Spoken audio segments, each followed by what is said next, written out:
রমজানের রোজা প্রথম দিন কেমন লাগে? একটু তো আনইজি লাগে। দ্বিতীয় দিন যখন যায়, তৃতীয় দিন যখন যায়, চতুর্থ দিন যখন যায়, পঞ্চম দিন থেকে ক্ষুধার কথা মনেও থাকে না, খাবার কথা মনেও থাকে না, আপনার তৃষ্ণার কথা মনেও থাকে না। এমন ভাবে অভ্যস্ত হয়ে যায়।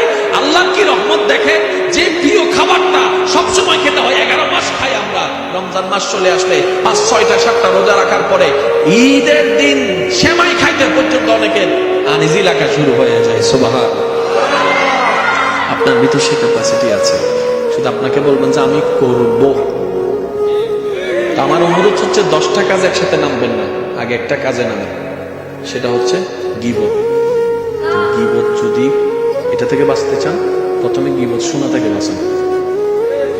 যখন দেখতেছেন যে 4-5 জন মিলে কথা বলতেছে, কথার লাইন অন্যদিকে যাচ্ছে, আপনি কোন একটা কাজের অজুহাত দিয়ে চলে আসবেন। আমি কি বুঝাতে পারছি? তারপরে বলবেন যে দোয়াও চাই, মাফও চাই, গুনার অভাব নাই, নতুন করে গুনার পাল্লা বাড়ি করার কোনো দরকার। একটু আনইজি লাগবে, কারণ আমরা এক পরিবেশে বড় হয়েছি, তো অন্য পরিবেশে গেলে একটু আনইজি লাগবে।